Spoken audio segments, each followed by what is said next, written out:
All right. So far, everything we've done has relied on this element of box modeling.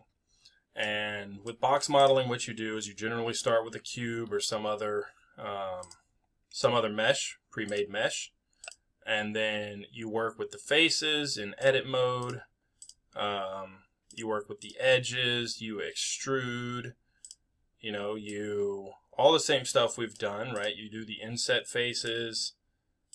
And you generally just do all of this with the intention of creating enough detail to end up with a shape that you want.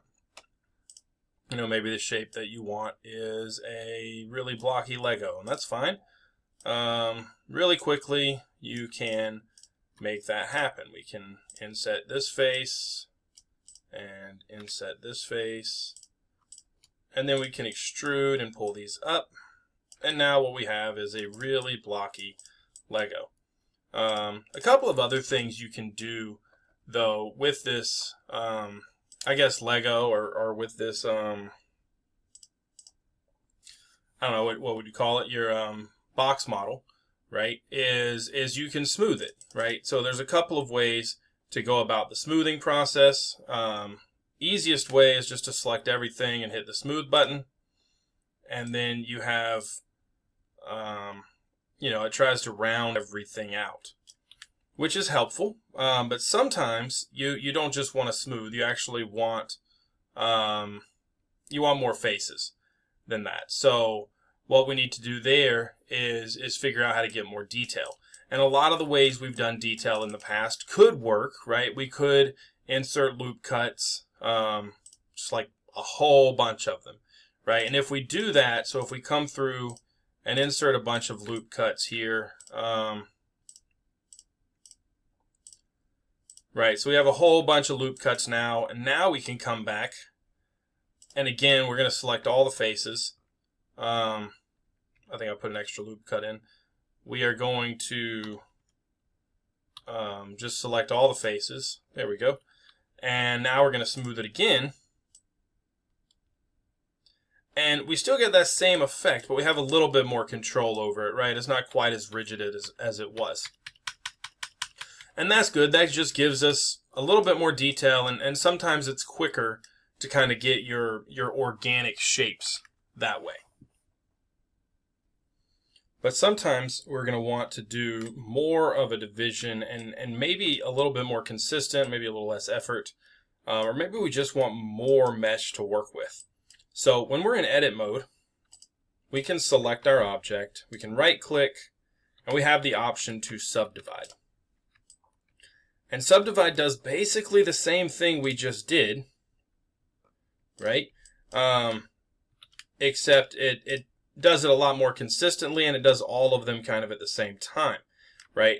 But it subdivides everything, not just the details that we want.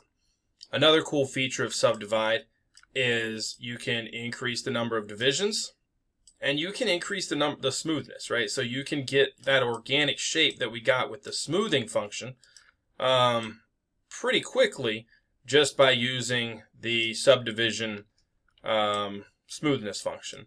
Now you have other options. I'm not going to really get into too many of these, but as you change them, you can get a little bit more or less detail. So again, the quick way to go about that is to select everything. Just select it, right click, and subdivide.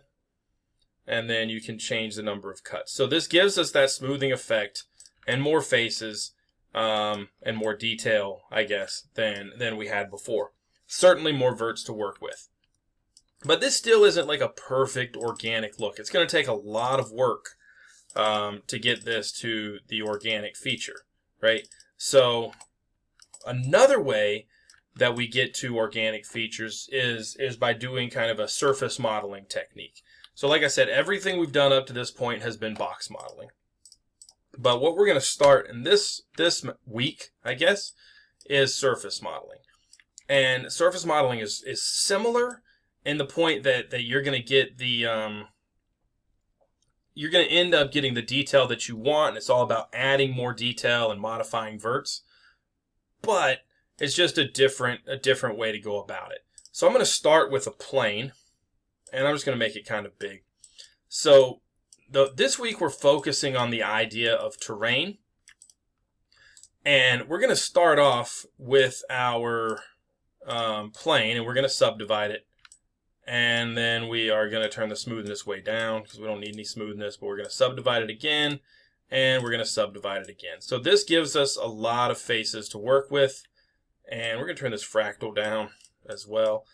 We're actually going to start over because I shouldn't have had that fractal on to begin with. Subdivide, subdivide, and subdivide. So that was 3 subdivisions. Probably the easier way to do it is to do subdivide and then go up to 3.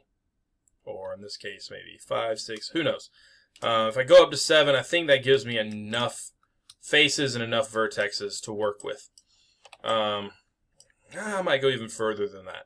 No, I'll go to 7 for the representation in the class. So now, if we come through and we're making a, let's say we're trying to make a terrain, and the terrain is going to have some hills, we could come in and we could just move some of these verts around and get us a little bit of detail, right? But it is hard to move all of the verts like that and get them exactly where you want them. So like I said, we can pull up one point and get kind of this shape, but if we're trying to make like hills, you know, it is difficult to select everything and move it and proportionally get it to align. So fortunately, Blender has an option for this. It's called proportional editing. And basically, you're using your same move tool that you had before. And it can be a little tricky. This is definitely something that is difficult to do, if not very difficult to do on a laptop. But if you have a mouse, you click with the left mouse button, and then you can scroll with your middle mouse, and you see this circle. That's kind of the circle of influence. And as you scroll out, that gives you the control. And once you set that circle, you know, it kind of stays that same circle size. And you can change it, make it bigger or smaller. And this is a really kind of easy technique for getting some contours, you know, getting some contours that you might want. And now my my setting is way too big. So as I move it back, right, you get your fall off, and we've made a pretty quick little hilly terrain here, I guess. You could walk through. So now, you know, if you wanted to, you can turn this off, right? And then you get that back to that individual vertex control, maybe that you wanted to build kind of this road through this terrain. You wanted it to be kind of a flat road, maybe. And now, pretty quickly, you know, it's not perfect.